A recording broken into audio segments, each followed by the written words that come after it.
Welcome back to Art 6s and 7s. I am Tommy. Hi, I'm Rio.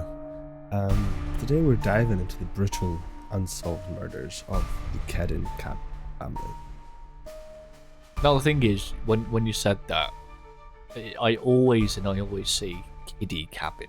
Yeah, I guess, I see that, and I feel like that's the way I pronounce it as well. But Keddie, Keddie. Keddie. Keddie Cabin. It's the Scottish accent, it's a Keddie. A Keddie family. You know, the Keddie Snatcher and the Keddie family. But no, But it's like the Eddie, but with a K at the start, like a Keddie. Yeah. And I guess the Kid Die Cabin, it's fitting to the story because... Very fitting, very fitting. Yeah, as we explain, as we get on, you know what we're on about. Yeah, we'll get onto that later, but for now, we will try and set the stage for you as best as we can. So we'll take you back 40 years and just... It is April 11th. Did you just have a stroke? Yeah, I think I did. Okay. So April 11th in 1981. Wow. In the tiny resort town of Keddie, California. And I believe it's like a small village in the woods. Yeah, it's a resort town, so it's very small. Yeah, resort town. We're looking at cabin number 28 to be specific. So anyone's lucky number is 28.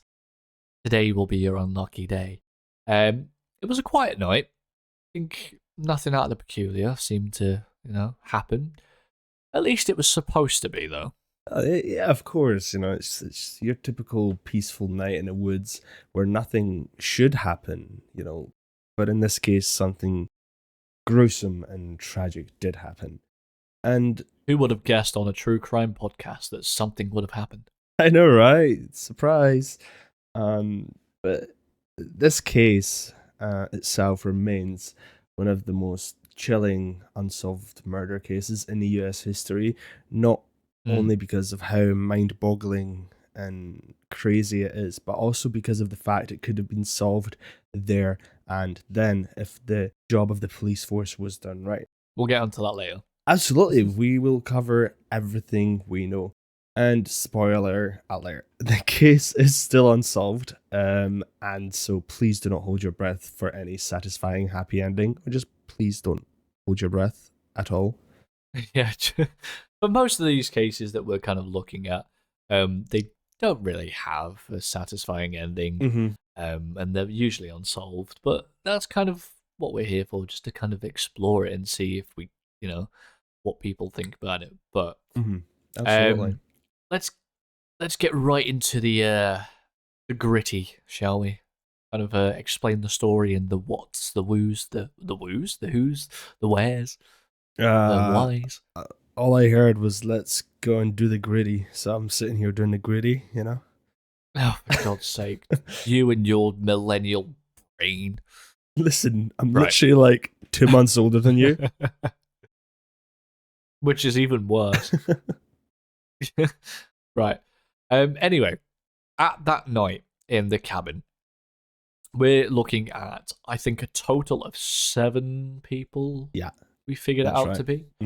Yeah. And one of them was the mother of 5 children. Not 4 children, 5 children. Damn. And a single mother, if that. Her name was Glenna Sharp. That's one more than 4, but one less than 6. For some of y'all confused out there. Yes, exactly, math. But her name was Glenna, which is it's like a female Glenn, I guess. But people called her Sue. And then obviously 5 of her kids, which Rio will go in a minute. Sue was a single mum, just trying to make ends kind of meet after separating from her husband, and it was quite a recent divorce. So I think overall it sounds like the family you'd want to. I wouldn't say it was a recent one of these divorce, as she died 43 years ago. I wouldn't say that's recent. Oh, for God's sake! But I think this story just goes way off the rails, and whatever we're gonna kind of explain, you're not going to expect. Oh, absolutely. So as Thomas said, I am going to introduce you to the rest of the people at the cabin that gruesome night. So as Tommy said, we have Sue Sharp, who is 36. Then we have her eldest, John, who is 15 years of age, and his friend Dana Wingate, who's 17 years of age. And also Sue's 12-year-old daughter, Tina. They were all in a cabin at some point before the horror began. And the other three are the younger Sharp kids. So Greg, who's 5, Rick, who's 10, and then the neighbor boy, Justin, who is 12. They were also in a house. However, they were somehow peacefully asleep in another room, oblivious to the carnage happening literally just feet away. It's mental just to think how much people can actually sleep through and tolerate.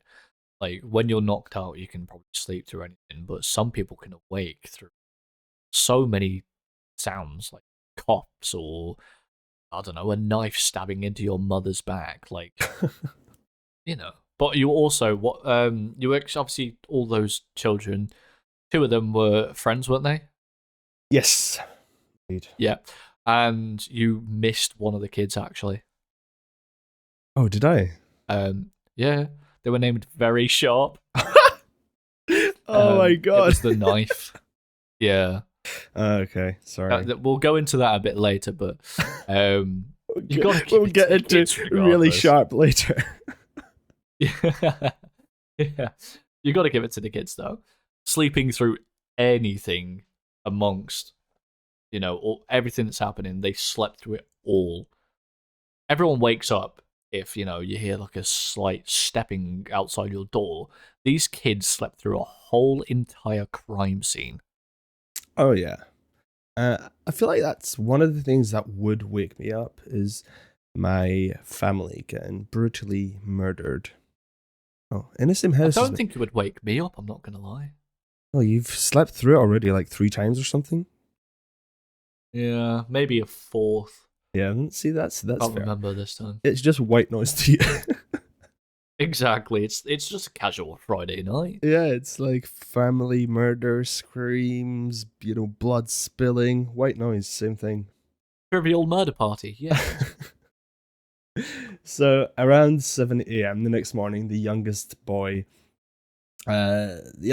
stumble out of their bedrooms and find, a Texas Chainsaw Massacre scene. Ooh. Yeah, it's just bloodbath. That's horrible. Something out the movies, yeah, let's go. Yeah. Their brother, John, their friend, Dana, and their mother, Sue, had been brutally murdered. Tina, however, the 12-year-old, was missing. How? Oh, that's... Oh. To walk out of your bedroom, waking up, you're going, I want my breakfast. Let's see what we have. To seeing your mother, your brother, and a friend of your brother being brutally murdered with one of your siblings missing. You wake up to, like you said, to breakfast. You go downstairs rather than in bacon. You see your mother. Piggy Sue, yeah. But it was kind of like it's walking onto the set of a slasher movie. Mm-hmm. Except it was real, and the only person that was saying cut was the murderer. Oh my god! There were bloodstains absolutely everywhere. John and Dana were bound with electrical wire, which is a kind of an interesting thing. Mm-hmm. They were also bludgeoned with a hammer, of course, and stabbed repeatedly.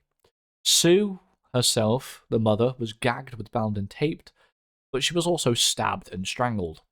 You can probably imagine the absolute horror that they must have kind of gone through. Not just now, but in future as well. Oh yeah, absolutely. Growing up with that. Like, Jesus, I'd see that image. I can see that image right now, and that's going back to the previous podcast where I can see everything. As you were describing it, the reason I was so quiet is I could see them walking into a room, just 3 wee guys, and seeing that. Oh my god, it's gruesome scene. It is very gruesome. I mean, if people did feel a bit off about that, I did too a bit. I'm not gonna lie, but Yeah. And you said they were stabbed repeatedly, and yeah, going back to the other kid, really sharp, that's when he comes in. it was really sharp and very sharp. Like they were Yeah. kind of twins, a twin pair It of was knives. really sharp and blunt, because the hammer. Blunt sharp. Yeah.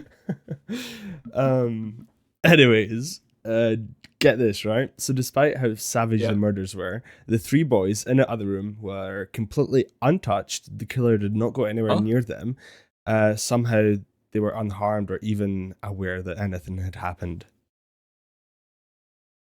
So they were completely clean, like Yeah. no scars, Yeah, nothing. they just woke up in the middle of, I don't know, Disney movie, it's like, oh, the sun is Disney. rising, it's beautiful, Peter Pan was just in my room, whatever. And just wake up and leave the room. Good morning, my perfect brothers. Yeah. And then going downstairs and just screaming in horror. Exactly. That's it. Oh.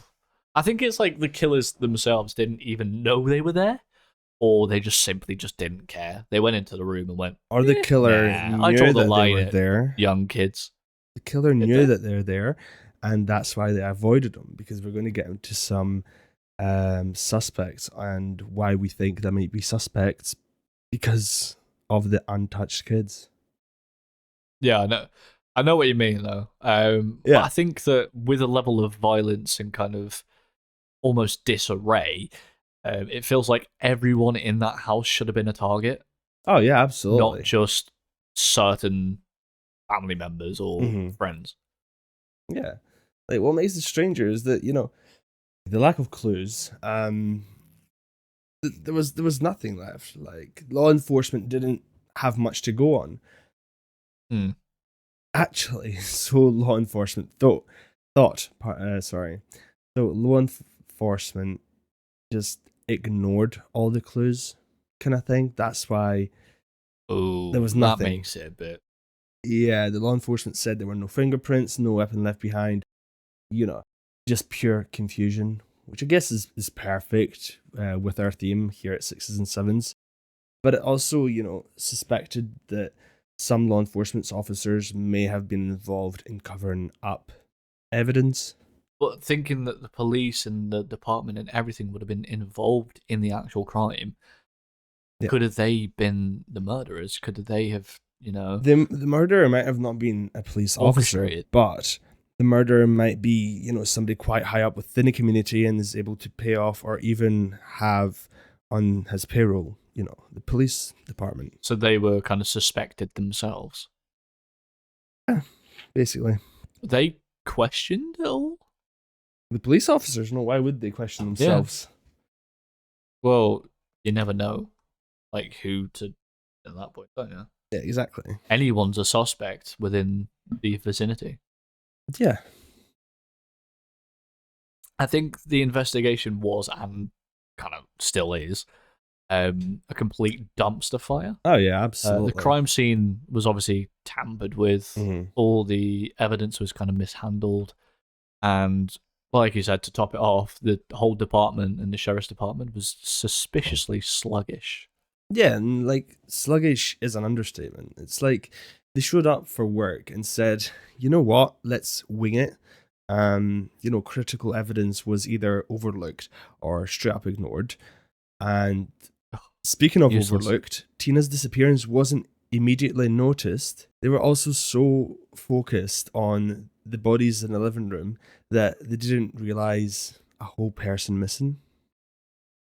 How would you just miss a whole person? Literally. I mean, that's what happens all the time, I do guess, because it's like missing person. But there was 7 kids, and how would you just completely overlook one? I don't understand. I'd understand. Like, imagine just being everybody in the house was dead, then the police might not know who else was in the house. But there was 3 other kids that survived. Yeah. So the other kids must have been, oh, by the way, Tina's not here. a literal child is missing. Yeah. But, you know, sure, just focus on everything around you. No need to check if anyone's been kidnapped. I'm sure the or, police would also you know, be like, murdered. they'd go to the kids, they'd not interrogate, but they'd ask the questions to the kids of, was there anybody else in the house?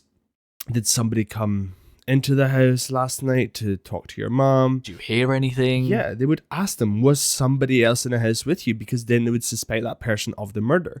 But then, if they were to ask, was there anybody else in the house with you? Greg, Rick, and Justin would say, oh yeah, Tina. But Tina's not here anymore. And they're like, oh, how old is Tina? And they're like, 12. She was sleeping in the living room. And then the police would be like, oh yeah, of course, she's not here. She must be missing. No, it's just something doesn't add up there. Mm-hmm. Yeah, it's stupid. Like, Tina wasn't even declared missing until hours later, when her remains were nowhere to be found in the cabin. And it wasn't until 3 years later, right? 3 years. Yeah. In 1984. 3 years. That a part of her skull was found in Feather Falls, which is, Keddie to Feather Falls is about 50 miles. And that's 50. And then when they finally put two and two together, they had to admit Tina was murdered too. Like, what the fuck? Well, if you're finding a piece of their skull, you're not going to admit they're alive, are you? Yeah, but couldn't They're they not going to scalp them, get rid of their skull, and then just put it 50 miles away 3 years later? Like, that has got to be orchestrated. But why That's gotta only be 3 planned years out and later thought did out. they kind of put two and two together? It should have took them, 48 hours? I'd say an hour max going into that place. It's going back to the Sherry Martler, like where she went missing, but like, how long is it before you put out a search warrant? So I'm pretty sure for a child it's 6 hours, whereas for an adult it's 48. Okay. But especially, like, fair enough, the Sherry Martler case, she went missing, just nothing happened. Whereas here, it's a gruesome murder scene of an entire family and a kid's missing. Obviously, you're going to presume they're dead. Or at least you'd report them missing. Well, you'd hopefully report them missing. But I think that's where this gets interesting now. Because I think we've got to talk about the neighbours. Mm-hmm.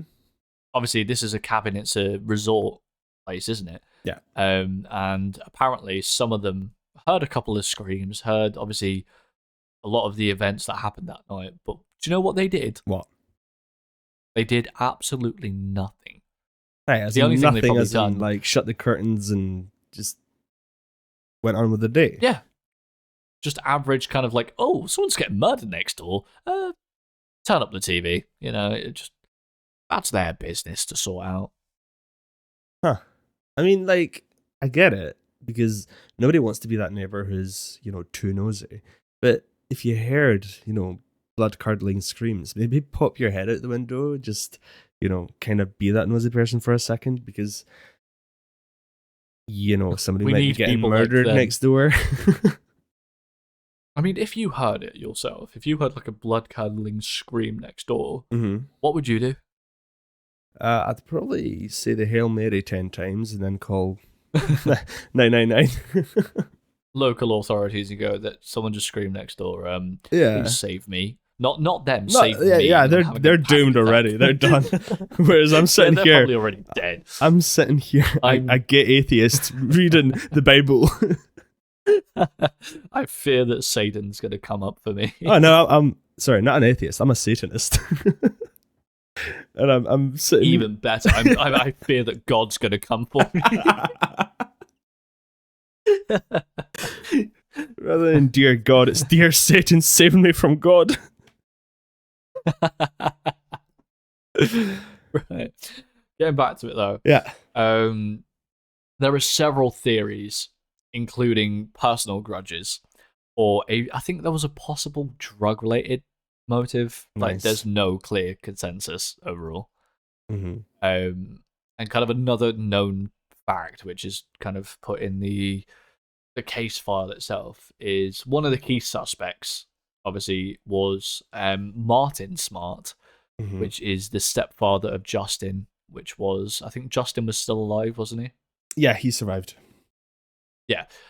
So Martin, the stepfather, was sleeping in the cab. No, he was.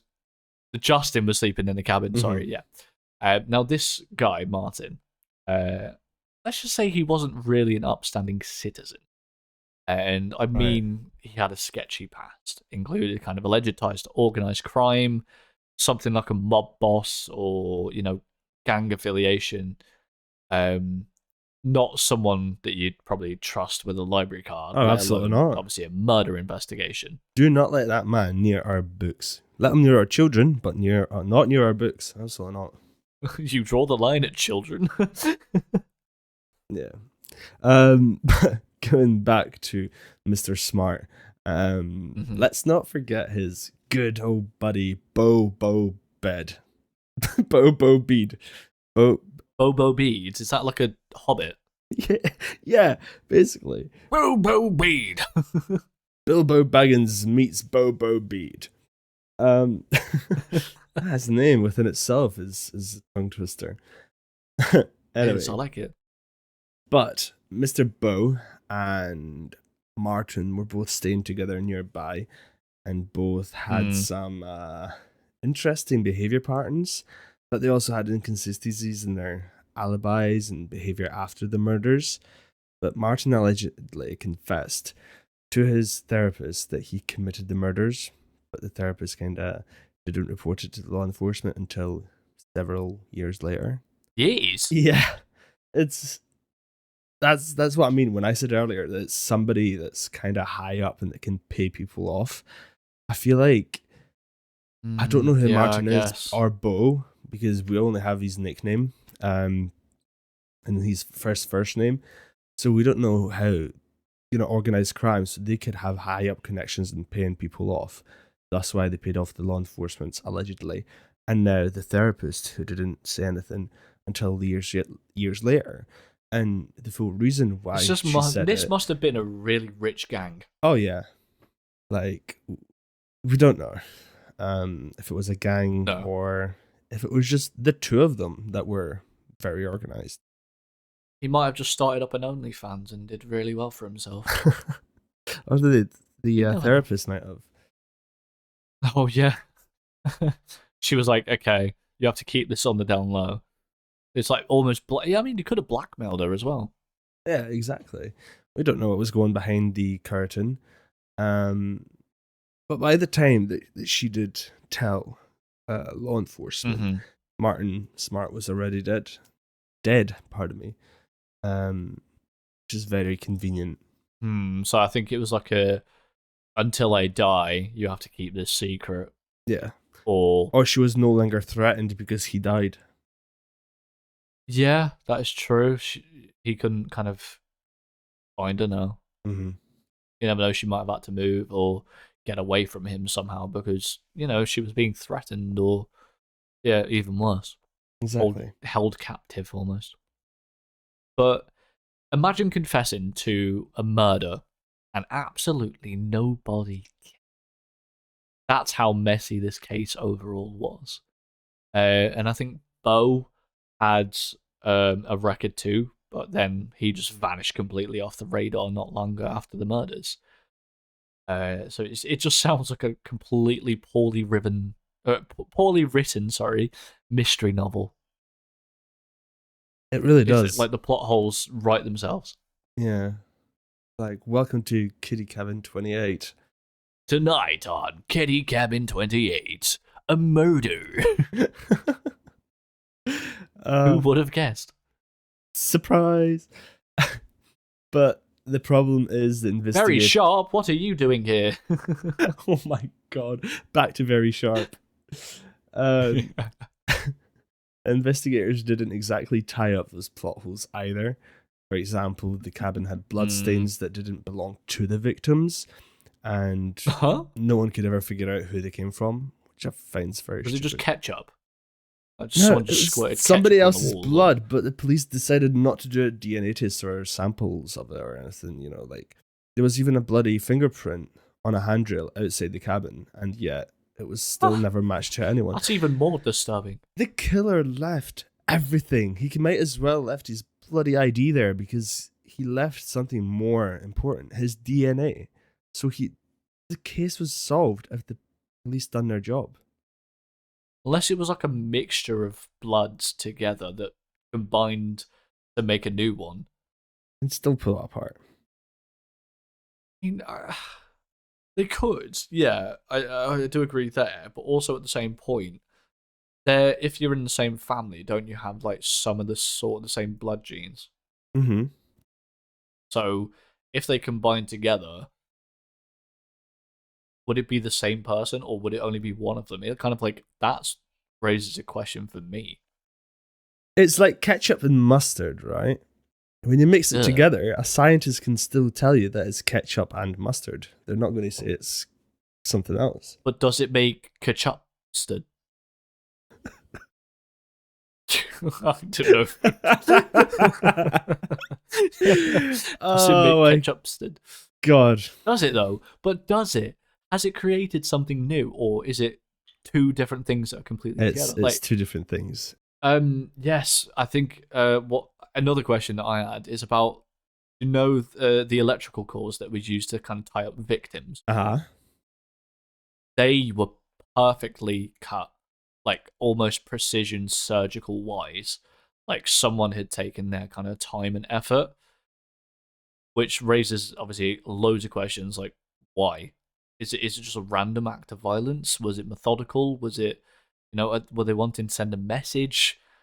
Did they just run out of things to tie up people with? Like, yeah, I guess because if you get electrical cord from in somebody's house, you'd kind of just cut it off. If you had an axe, you'd whack it with an axe and cut it up.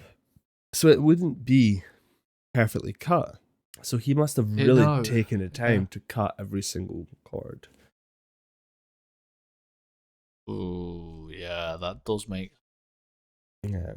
And you said something about sending a message. So, the whole crime scene felt like almost as if it was staged.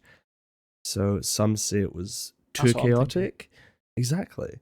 Like the killers were trying to, throw off the investigators by making it look random, but others believed it was personal, maybe revenge or some kind of twisted vendetta. So that's going back to Bo Bede and Martin Smart. Martin. Yeah. Yeah. I think he apparently had beef with Sue herself, like the mother. Because I think rumors were spread around, and rumor has it that Sue was advising Martin's wife to leave him. Oof. Yeah, which is, intertwining with a relationship, which I don't think you should be doing. I can just imagine them sitting together by the fireplace in a cabin, and Sue's sitting sipping on a red wine, saying to Martin's wife, being like, "Girl, he's not good for you." But that's like you talking about my relationship. It's like you don't know the ins and outs. Yeah, you don't exactly. know everything. You only know what kind of they want you to hear. But Martin, obviously, I don't think anybody would, but he didn't take kindly at all to that. As we can tell. So people, yeah, as you can tell, he could have murdered him. But the theory goes that he snapped, and then obviously went on a rampage, killed Sue, and killed everyone in the house apart from the kids, kind of like as a payback. Just like, oh, I'm gonna kill your mum just because she's getting in the way of my relationship. Like, yeah, and it makes sense, right? Should do. He got revenge. He killed everyone but, his kid. And the reason he didn't kill the other two kids that belonged to the family is because they were in the same room as his kid, and he could compromise the mission almost by waking Justin up and then Justin having to see that it's his dad. So he just decided to leave that room completely untouched. So it makes sense that it would be Martin. But then if it wasn't Martin, we don't want to stick to one person. We want to explore all the different corridors. So if it wasn't Martin, then why kill John and Dana? That's where things kind of get muddy. You kill John and Dana, then why not go into the other room to kill the other kids? Yeah, like all of them shouldn't be a target. Like going back to what I said, Yeah. why was it just what 4 people? Unless It it could have was been Martin. all of them. The Yeah. the only scenario that makes sense in my head is Martin killing Mm. them and then not going to the other room because his kid's there. Well, now that you say it out loud, it kind of I'm thinking about it. I'm like, yeah, that actually makes sense. Yeah. Because you don't. I mean, he could have just followed through and killed his kid as well, but you wouldn't really want to do that. Mm-hmm. You'd kill the other 2, but then he would wake up and go, "Dad, why are you killing people?" Like, Yeah, exactly. screamed and horrified out of his head. Mm-hmm. But I think going back to kind of all of them, why abduct Tina? What's that got to do with it? Oh, Like very some true. people kind of just theorized that she was taken just because she witnessed the murders herself, or she hid away, or it was more sinister reasons behind it. But then why Her not kill amount, her there if she witnessed the murders, like the other kid? maybe there was just a piece of the puzzle that you know this like a hostage or something, so they could get away, Yeah. or experimentation. There's so many avenues that you could go down. Yeah, I guess. Um, but the remains being found 50 miles away 3 years later just adds so much more. Because so much could have happened within the 3 years. Like, did the killers take her? Decide that she was too risky to keep alive, and then go, oh, I should have killed her there and then. Is it? Oh, I don't know. She's still alive. People are still looking for her. Or they've caught glimpses. Like, hmm.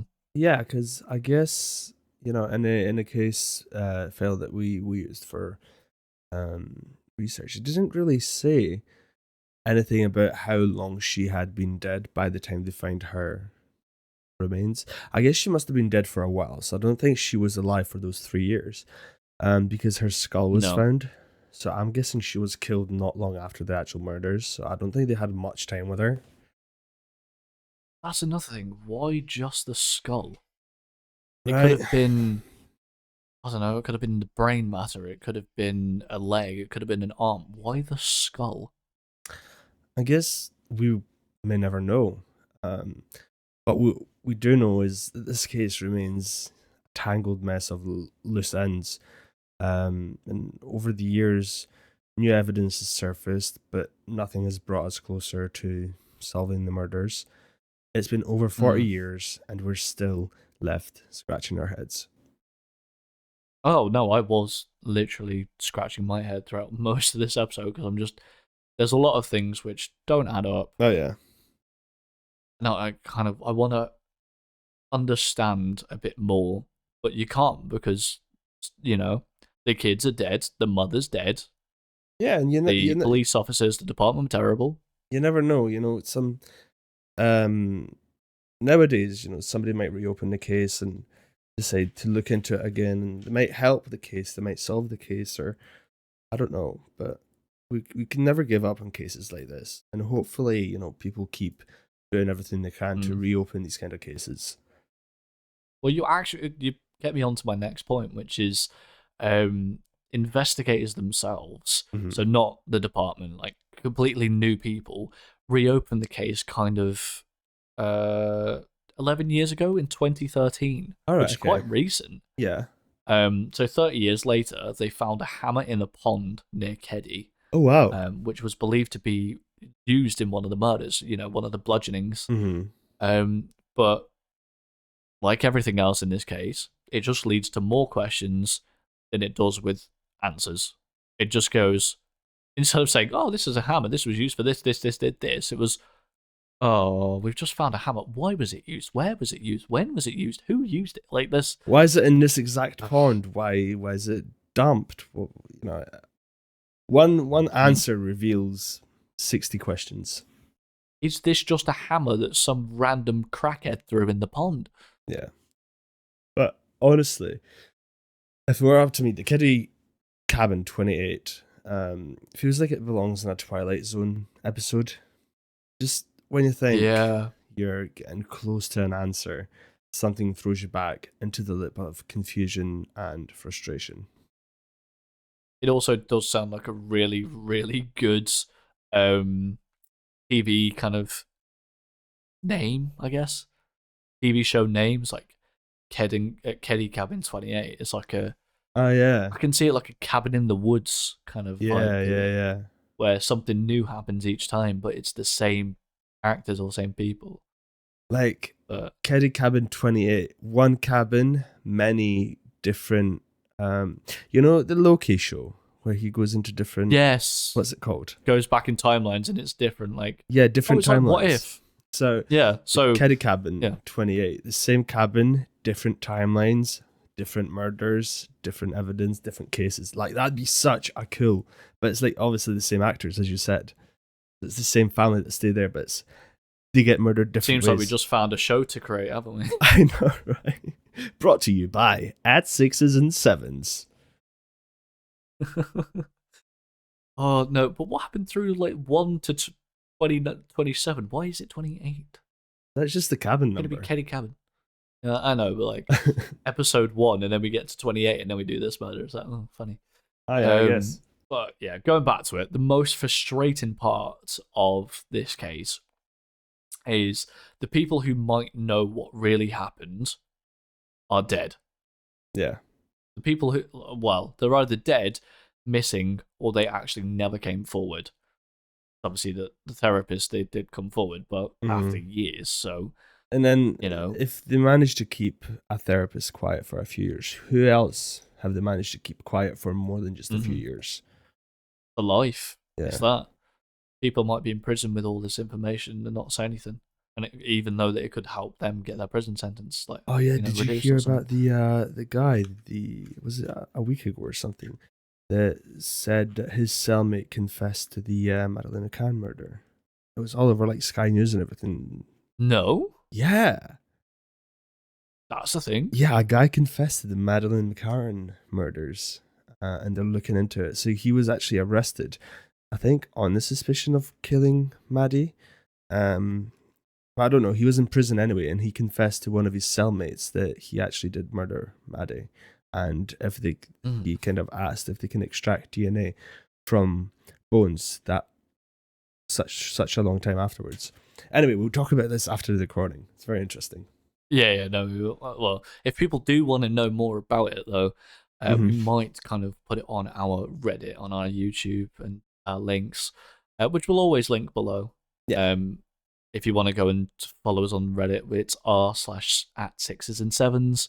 We've got a TikTok, we've got a Facebook, we've got all of the socials. Absolutely. And the Keddie Cabin murders remain one of the creepiest, most baffling unsolved crimes in American history.